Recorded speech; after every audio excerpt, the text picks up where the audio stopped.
Jesus says, I am leading you into your dreams. Trust me, my brides. August 27th, 2016. Words from Jesus through Sister Clare, spoken by Jackie.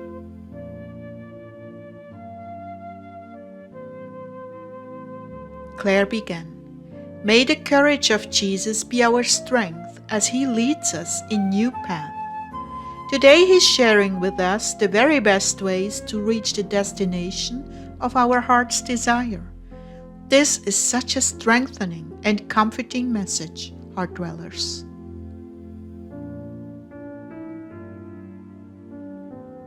Jesus began, My daughter, my bride, my precious, how I long to speak to you on behalf of my heart-dwelling family.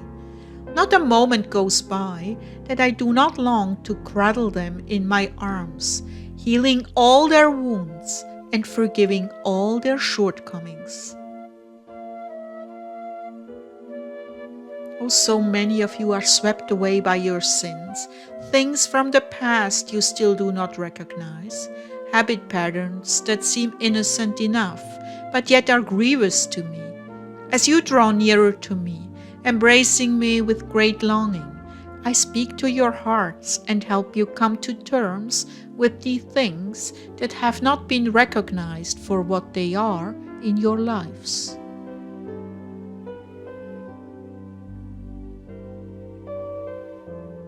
There are so many things that are invisible to you, but quite visible to the enemy, who is constantly using them against you. But as you draw near, I can put my finger on things and bring them to your attention.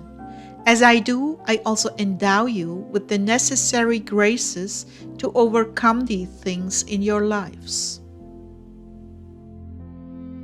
This is a war you're in, and it never lets up. One reason I counsel you to get adequate rest is that when you are tired, you are easier to draw into sin and to say and do things that in a more lucid state of mind you wouldn't say or do. Please do not resist me when I try to point out an area in your lives that is due for revision.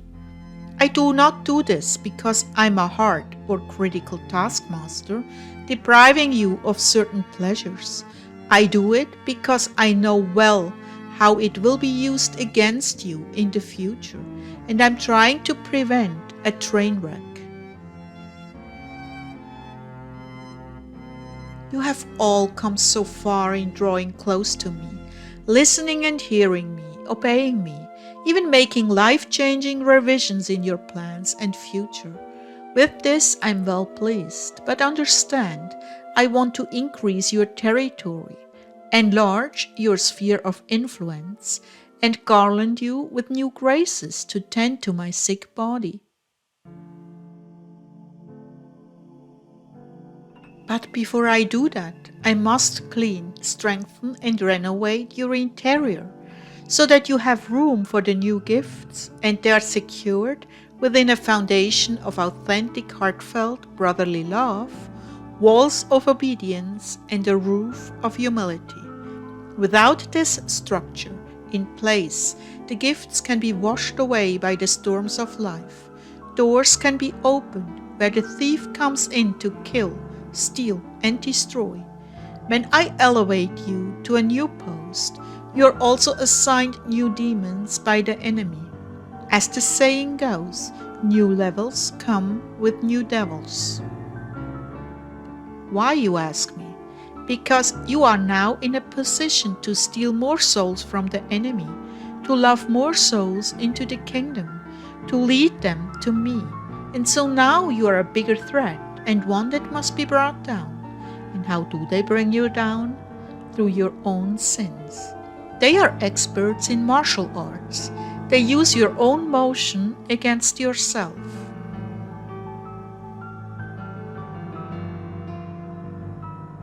The further you go in my kingdom, the more meticulous you must be with your behavior. What you view in the media, the music you listen to, where you spend your free time, how you manage your life to give me the time I need alone with you, Your priorities shape your future. What you put first and what you put last tells the whole story of the condition of your soul and how much grace you will be capable of maintaining, or how much grace you will easily let slip from your hands because you are not walking in sufficient virtue to protect it.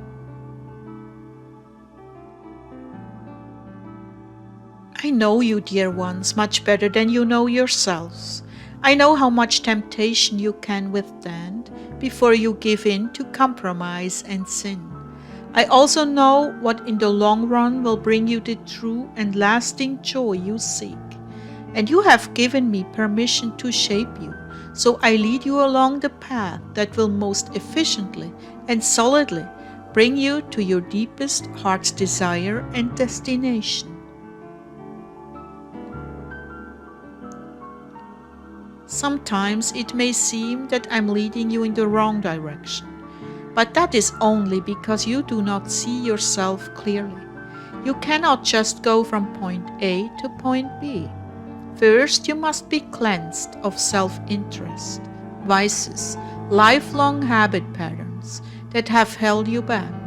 For this reason, I allow you to fail and to fall, to bring you to your senses so you can see for yourself the areas you are weak in, the doors you open, the demons behind those doors. Yes, I am looking out for you, beloved. Please do not fight against me. Do not resist what I call you to do. Rather shoulder that cross and run the good race with it. For everything you feel I'm depriving you of, there is a blessing coming to replace what you gave up for love of me. Yes, for every sacrifice there is a reward that will bring you closer to your dreams. It is not a sin to be weak. Merely declare, Lord, I'm willing to be made willing. It is a sin to say, Lord, I'm not willing to be made willing. In that case, I'll leave you in the desert for a determined amount of time to experience the folly of your choices. Then, when you are weary of yourself, I come and deliver you into a new life. So do not fear change. Do not fear the consequences of the changes I lead you into. Fear nothing but sin, and trust me. The more painful and insecure the change is, the greater benefits to your soul. You see, there are many things you cling to out of worldly wisdom. The very thought of letting them go is scary. But remember, I've put a net of grace beneath you, and nothing I ask you to abandon will be of any benefit to you in the future. And more likely than not, it will be in the way and prevent the blessings I've in store for you. When this fear grips you, reflect on all the life events and situations you called out to me to help you with. Reflect on my faithfulness and how well I resolved them for you, and the many blessings that followed that time of crisis. Nothing I allow in your life is fruitless. Nothing is senseless. You just don't see the necessity of that event for the good of your soul while it is transpiring. But hindsight is always 20/20. In the weeks, months, and years that follow, you will begin to see what benefit those events were in your lives and how I turned something tragic into something good. I never take anything from you that I do not replace with something better, because I love you and positively hate to see you suffering. I love to bring joy and blessings into your life, but in order to have those, I must make room for them. This now is a season of making room for new beginnings. So I call out to you, the love of my heart, to hearken to these changes and embrace them, trusting me that I will never lead you into deep waters without teaching you how to swim. You are my treasure. my very great treasure, and the joy of my heart. Allow me to enrich you, dear ones. Follow me in complete abandonment and trust.